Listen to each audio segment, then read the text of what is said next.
So we're going to be talking about recurrent urinary tract infections today, and we've got urologist Georgina Wilson with us.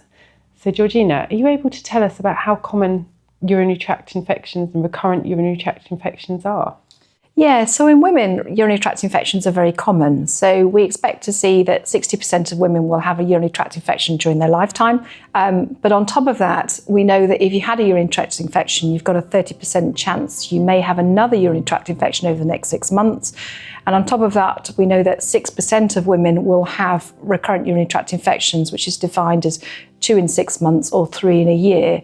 And we know that the prevalence will change as life goes on. So we see an original peak when women are becoming sexually active, so it used to be called a honeymoon cystitis.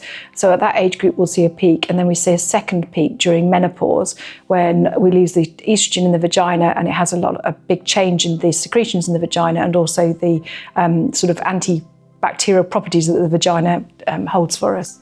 Okay, and so you've spoken a little bit about causes and things. Are there any other sort of causes for recurrent UTIs? Most of it is going to be individualised, and we think that there is probably a genetic link. So we do know some women will have parents that have had recurrent UTIs, and so it can run in families.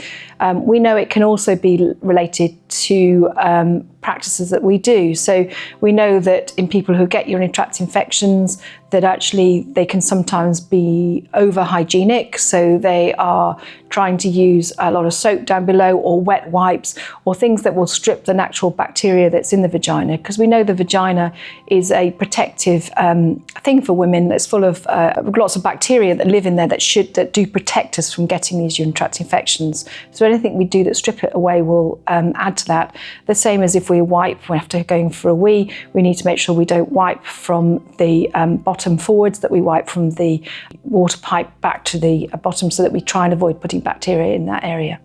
Okay, and have you got any tips for women that are struggling with recurrent UTIs?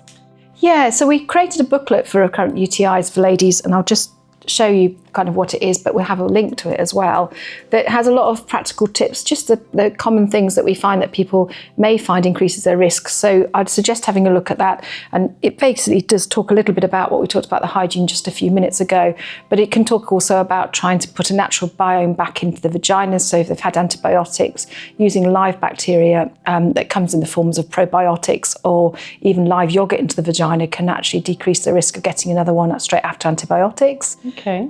So they can be very helpful. And in the older ladies who are menopausal, if it's safe, they can talk to their GP about whether or not topical estrogen just put directly in the vagina can then send the vagina back to some of the secretions that will protect them from getting urinary tract infections in the future. Okay, great. And if those simple things don't work, are there any ideas for further management? Yeah, so it would depend whether the person has found a pattern to their urinary tract infections. So we often find in the younger population who've become sexually active, they may find that if they've had sexual intercourse, they're more likely to get urinary tract infection after that. So at that point, there is an option if the urinary tract infections are quite intrusive and becoming quite prevalent for the patient, they might want to chat to their GP about using an antibiotic they can take within an hour of having sex, because that can decrease the risk of getting infections, and also chat to the GP if they're using spermicides on condoms and things like that, because that obviously can do it. If that doesn't work, there's also something that's non-antibiotic related, something called sodium hyporate, which is a urinary antiseptic. And so patients can take the urinary antiseptic every day. And what it does is effectively makes the urine a hostile environment for bacteria that do get in there. And patients find that incredibly helpful. All of those are covered in the urinary tract infection booklet. So if people want to look at that, it will go through their symptoms, and they can bring it to their GP to use it as an opener to the GP to help them to work out which is the best method for them. Perfect. And is there a point where you'd want to investigate how many UTIs someone may have had?